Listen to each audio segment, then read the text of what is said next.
बहुत बहुत शुक्रिया। इससे पहले कि मैं जनाब शेर अफजल साहब आपको मौका दूं, मीर शब्बीर आप क्या कहना चाह रहे हैं, जल्दी से कह रहे हैं। चेयरमैन साहब मैं रिक्वेस्ट करना चाहता हूं, कल हमारा एक बहुत इंपॉर्टेंट कॉलिंग अटेंशन नोटिस था जो हमारे फ़्लाइट्स हैं प्राइवेट एयरलाइंस, उसमें नेशनल एविएशन पॉलिसी पे हमने डिस्कस किया जिसमें हमें खातर खा जवाब नहीं मिला। तो मेरी चेयर से ये रिक्वेस्ट है कि काइंडली ये हमारी कॉलिंग अटेंशन को एविएशन कमेटी में रेफ़र किया जाए ताकि हमारा ये मसला हल हो जाए, इसमें थरली उसमें हम डिस्कशन कर सकें। तो ये काइंडली आप चेयर से कोई रूलिंग दे दें कि एविएशन कमेटी को ये रेफ़र किया जाए। चलें भेज देते हैं, जिसको भेज दे कमेटी। ठीक है जी मौलाना साहब। जनाब चेयरमैन से बहुत शुक्रिया आपका। हमारे बहुत लाडले किस्म के वज़ीर क़ानून हैं, इतने नरम लब लहजे में मामले को ऐसा खलत मबहस कर लेते हैं कि ऐवान को भी पता नहीं चलता कि अब हम किधर जा रहे हैं। दो चीज़ें हमें अलग अलग पेश करनी चाहिए, साफ़ सुथरे अंदाज में पेश करनी चाहिए।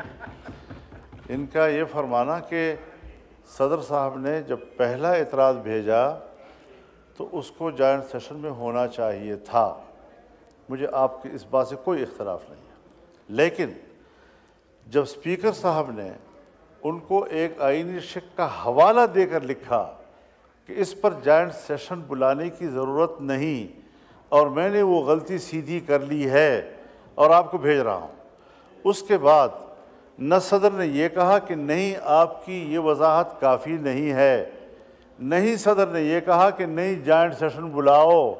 जब उसने कोई उस पर एतराज़ ही नहीं किया, उस पर कोई प्रेस ही नहीं किया, उसको दबाव ही नहीं डाला, तो बात यहाँ मुकम्मल हो गई है। उसके बाद जब वो दूसरे 8 एतराज़ात भेजता है तो वो टाइम बाद गुजर चुका है उनका, इसके बाद वो सिरे से वो एतराज़ है ही नहीं। तो अलग अलग चीज़ों को लो खुदा के लिए खलत मत न करो कि वो चीज़ और फिर वो चीज़ और फिर अगर इस तरह हो जाता और फिर अगर इस तरह हो जाता, ये शायद ये तरीक़े आपसे हमें ज़रा बेहतर आते हैं, लेकिन ऐसा करना नहीं है क्योंकि मुल्क को ठीक करना है, आइन को ठीक करना है। इस तरह खलत मबहस न करें। एक चीज़ बिल्कुल क्लियर है कि सदर ने एतराज़ भेजा है, चाहे वो लफ्ज़ी इख्तलाफ हो, फिर स्पीकर ने बाकायदा उनको जवाब भेजा है।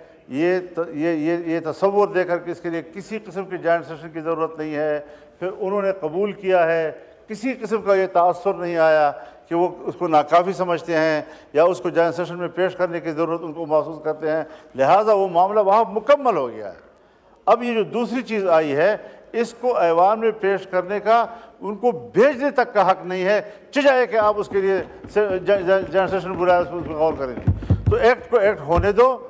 अगर कोई चीज़ आप समझते हैं कि हमने करनी है, एक्ट के बाद लाएं, सामने तजवीज़ लाएं, बात करते हैं उसके ऊपर। शेर अफजल मरवत साहब। बहुत शुक्रिया जनाब स्पीकर। जनाब अली, मुझे पहली दफ़ा ये शर्फ हासिल हुआ मेंबर नेशनल असम्बली बनने का, और फरवरी